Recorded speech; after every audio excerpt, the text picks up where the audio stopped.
নমস্কার, আমার নাম সুকন্যা দে। আমি government college of art and crafts ক্যালকাটার masters degree final year student from ceramics art and pottery department. এটা আমার কলেজ লাইফের লাস্ট এক্সিবিশন 2026 এর কাজ। এখানে আমার কাজ হচ্ছে দ্য নবরাসা। এটা আমার বেসড অন হচ্ছে নাট্যশাস্ত্রের যে নবরাসা যে কনসেপ্ট আছে, the 9 emotions of human being, যেটা আমাদের ড্রামা, থিয়েটার, প্লে, ডান্স সবকিছুতে মানুষের যে 9টা রসের কথা বলা হয়েছে তার উপরে এটা করা। এবার এখানে পুরো জিনিসটাকে একটা কাইনেটিক স্কাল্পচারে আমি ট্রান্সফর্ম করার চেষ্টা করেছি, যে এটা বোঝানোর জন্য যে যেই মুখগুলোতে ফোকাস পয়েন্টে লাইটটা পড়ছে সেটা তখনকার জন্য আমাদের ইমোশনস থাকে, কারণ কি আমাদের ইমোশন সবসময় সব একসাথে আসে না, কিছু চায় কিছু আসে। তো এটাই এর কনসেপ্ট। আর এখানে আমার তার ডেমনস্ট্রেশনটা দেখানো আছে যে কিভাবে এই কাজটা আমি করেছি। মানে নিজের মুখে একটা স্ল্যাব অফ মাটিকে নিজের মুখের ওপর দিয়ে সেটার এরম এরম ভাবে ছাপ নিয়ে নিয়ে নিয়ে নিয়ে নিজের মুখের ফেশিয়াল এক্সপ্রেশন চেঞ্জ করে করে করে করে আমার এই পুরো 9টা মুখ করতে হয়েছে, উইথ ট্রায়ালস এন্ড এরার্স আমাকে করতে হয়েছে। আমার নিজের মুখের ওপর আমার এই মাটির যে স্ল্যাব আমরা রোল আউট করি, সেই রোল আউট স্ল্যাব নিয়ে মুখের উপর ফেলে মুখটাকে আগে থেকে আমি যে ইমোশনস ক্রিয়েট করতে চাইছি সেই ইমোশনস মানে ফেশিয়াল এক্সপ্রেশন ওরম ভাবে বানিয়ে সেই অবস্থাতে আমাকে করতে হয়েছে। কিন্তু এখানে একটা ব্যাপার হচ্ছে যে নিঃশ্বাস নেওয়ার প্রবলেম একটা আছে, আর তার সাথে হচ্ছে ফেশিয়াল এক্সপ্রেশনের, যেমন গালটা যেগুলো তো নরম জায়গা, যখন মাটিটা চাপ করবে তখন গালের আকৃতি তো ধরবে না মাটি। না, সেটা ধরে। সেটা হচ্ছে যে প্রথমত নিঃশ্বাস নেওয়ার যে প্রবলেমটা, সেটা হচ্ছে আমি যখন স্ল্যাবটা দিয়ে কাজ করছিলাম তখন আপনি এখানে ভিডিওতে দেখতেই পাবেন, কিছু একটু লক্ষ্য করলে যে এরকম দুবার আমি নিঃশ্বাস নিচ্ছি আগে দিয়ে আবার স্টার্ট করছি। তো আমার একটা মুখ করতে যে একবারই হয়ে গেছে তা নয়, আমার 2-3 বার ট্রায়াল এরার করে করে করে করে আমায় করতে হয়েছে ব্যাপারটা, কারণ একবারে ওটা হচ্ছিল না। আর দ্বিতীয়ত মুখে যে ফেশিয়াল এক্সপ্রেশনস গুলো, ওটা মানে প্রচন্ড চাপ দিলে ওই এক্সপ্রেশনসটা ধরে, এবার ভেতর থেকে সেটা প্রচন্ড ধরে। আমি একটা অ্যাভারেজ যদি ফেশিয়াল এক্সপ্রেশনস যদি রুদ্রের রূপটা, ধরুন আমি রুদ্র ইমোশনসটা নিয়ে কাজ করছি, তো ফর এক্সাম্পল আমি যদি রুদ্র রূপটা নিয়ে যদি কাজ করি, তো আমি ওই ফেশিয়াল এক্সপ্রেশনসটা নিয়ে আগে মাটির স্ল্যাবটা নিয়ে একটা 70% আমি ওটার যে রূপ যেটা আসবে সেটা নিয়ে তারপরে ওটাকে একটা পেপারের এরকম গুচ্ছ করে সেই গুচ্ছের ওপর ফেলে দিয়ে আরো ওটাকে প্রমিনেন্ট করেছি, হাত দিয়ে মাটি অ্যাড করে বা মাটি সাবস্ট্রাক্ট করে। আগে একটা 70% ওর যে রুদ্র রূপটা কিভাবে যে বেসটা সেটা আমি নিয়ে নিয়েছি, তারপরে ওইটা তৈরি হয়েছে।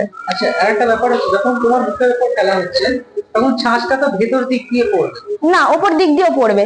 যখন আমাদের মাটি যখন স্ল্যাব করে বেলা হয় ওটা পাতলা রুটির মতন হয়ে যায়, তো সেই জিনিস যখন মুখের উপর পড়ে, ওপর ভেতরের এই ঢোকা সবকিছুই ওই স্ল্যাবে পড়ে, এরকম ভাবে চাপ দিলে ওটা পড়ে। না, আমার সরাসরি মুখের উপর করেছি আমি। কখন মুখে মাটি আটকে যায়নি? না, মুখে কখনো মাটি আটকে যায়নি আমার, যেহেতু কারণ কি আমাদের ওই রকম কন্ডিশনসে আমাদের এটা করতে হয়েছে। একদম খুব নরম অবস্থায় যদি স্ল্যাবটা নিয়ে করতাম তাহলে মাটি আটকে যেত, কিন্তু আমাদের একটা হার্ড একটা স্টেজে আসার পরে ওটা আমি দিয়ে কাজ করতে পারবো।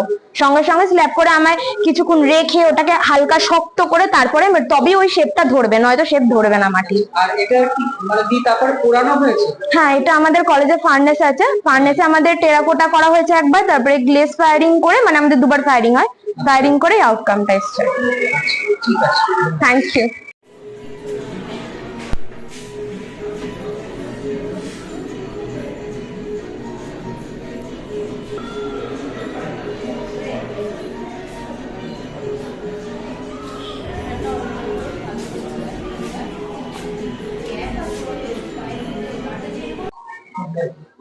আর এটা হচ্ছে আমার সেকেন্ড কাজ, এটার নাম হচ্ছে দ্য ফাইনাল স্পার্ক। এটা আমাদের ইন্ডিকেট করছে যে আমাদের ব্রেন কাজ করে করে এতটা এক্সস্টেড হয়ে গেছে যে ওটার এখন লাস্ট যেটুকু থটস বা স্পার্ক ও দিতে পারবে সেটা দিয়েই এটা ব্রেনের কাজ শেষ। তাই এটাকে বোঝানোর জন্য আমি কাঠ কয়লার আর ভেতর দিয়ে আগুনের তাপ বেরোচ্ছে এরকম একটা কনসেপ্ট বোঝাতে চেয়েছি, যে ইটস ইন্ডিকেটস যে আমরা কাঠকয়লা যেমন ভাবে পুড়িয়ে পুড়িয়ে পুড়িয়ে পুড়িয়ে পুরো জিনিসটাকে একদম মানে শেষ অবধি আমরা নিয়ে যাই জিনিসটাকে, তেমনি ভাবে ব্রেনটাকেও আমরা এক্সস্ট করে দিয়েছি শেষ স্পার্ক অবধি। ঠিক আছে, থ্যাংক ইউ। পরিচয়টা। আমি Gargi Sarkar, government art college মানে সেকেন্ড ইয়ার MF এর। তো আমি বিগত এখানে প্রায় 6 ইয়ার্স আমার এই কলেজ লাইফ কমপ্লিট হবে। তো এখান থেকে অনেক কিছু শিখেছি, অনেক কিছু পেয়েওছি। তো আমি এখন ফাইনাল ইয়ারে এই যে একটা ফাইনাল এক্সিবিশন আমার, এইটা লাস্ট এক্সিবিশন কলেজ এক্সিবিশন হিসাবে, তো এই কাজগুলো আমি করেছি। আর এবার কি বলবো, সো এটা আমার কাজ, এটা একটা মানে মানে টপিকটার নাম হচ্ছে থিয়ার্ড সার্ভাইভাল। তো অ্যাকচুয়ালি এটার পিছনে একটা স্টোরি আছে, সেটা হচ্ছে এই যে কাজটা, এটা এই পার্ট যেটা আছে এটা একটু ইনফেক্টেড এরিয়া বোঝাবার জন্য করেছি। এবং এইটা বেসিক্যালি তো আমাদের চেন কি কাজ করে, চেন তো আমাদের কিছু হোল্ড করার জন্য কাজ করে। তো 2024 my father had diagnosed with cancer. তো সেখান থেকে আমার এই কাজটা মানে কোথাও ইন্সপিরেশন, আমার বাবার ব্লাডারে ক্যান্সার হয়। তো সেখান থেকে মানে এটা আমি দেখাতে চেষ্টা করেছি যে একটা ইনফেক্টেড এরিয়াকে মানে যেভাবে হোক, সেটা মেডিকেল লাইন হোক বা ফাইন্যান্সিয়ালি হোক, যেভাবে হোক সেটাকে যে ধরে রাখার চেষ্টা করছে, মানে সেই ইনফেক্টেড এরিয়াকে যে সেটাকে স্প্রেড না করে সেটা যাতে লাইফে একটা পার্ট হয়ে থাকতে চাইছে, সেটার জন্য এই যে চেন যেটা আমি দিয়েছি হোল্ড করার জন্য, আর এইটা তো মানে থ্রেডস গুলো দিয়েছি ফর ইনফেকশন বা সেটাকে ইন্ডিকেট করার জন্য। সো এটা একটা কাজ আমার। আচ্ছা, ওটা আর একটা কাজ কিডনি বেসড, মানে এটার টাইটেলটা হচ্ছে পার্টনারশিপ।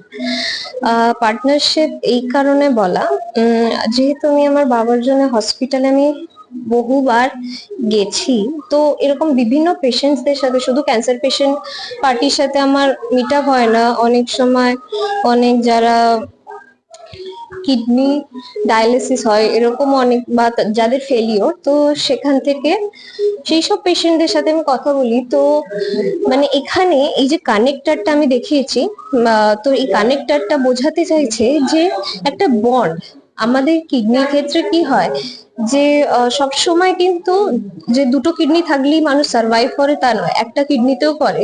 এবং এটাকে কেন আমি খাঁচার ভিতর দেখিয়েছি স্পেশালি, এবং ওটা একটুখানি ব্ল্যাক এবং মানে মাল্টিপল কালার্স দিয়ে আমি এটাকে বোঝানোর চেষ্টা করছি যে এটা ইনফেক্টেড বা আইসোলেটেড ফ্রম দ্য মানে দ্য হেলদি ওয়ান। তো সেটা সেই কারণে, এবং মানে ও না থাকলেও বা মানে ওকে যে আরেকজন সাপোর্ট করছে সেটা হচ্ছে হেলদি ওয়ানটা এই সাইডে। তো সেটা বোঝানোর জন্য যে একটা বন্ড, একটা রিলেশন, সেটাকে বোঝানোর জন্য আমি কাজটা করেছি স্পেশালি, বেসিক্যালি কিডনি। তো এই যে বিল্ডিংস গুলো দিয়েছি এজ কে বোঝাচ্ছে, মানে যে নাম্বারস গুলো রয়েছে সেগুলো এজ, এবং ওগুলো সামান্য টিল্ড। তো অ্যাকচুয়ালি এই যে ছোট ছোট কিডনি গুলো, এটা একটুখানি কমিক ওয়েতে আমি করার চেষ্টা করেছি যাতে একটু ফানিও লাগে, but actually the topic is not funny. তো ব্যাপারটা হচ্ছে এর পিছনে একটা স্টোরিও হচ্ছে যে আমি এরকম মানে হসপিটালে থাকাকালীন একটা পেশেন্ট পার্টির সাথে, মানে সে খুবই ছোট, আই থিঙ্ক 15 ইয়ার 16। তো এরকম হঠাৎ করে আমার তার মায়ের সাথে কথা বলতে বলতে আমি জিজ্ঞেস করি যে কি হয়েছে, বলছে আমার মেয়ে 15 ইয়ার্স আর 16 ইয়ার্স, তো বলছে যে বোথ কিডনিজ আর ফেল্ড। তো সেটা আমাকে খুব ইন্সপায়ার, মানে কাজের থ্রু ইন্সপায়ার করেছে যে age doesn't matter in disease, মানে any time in any age যে কোনো কিছু ডায়াগনোজড হতে পারে।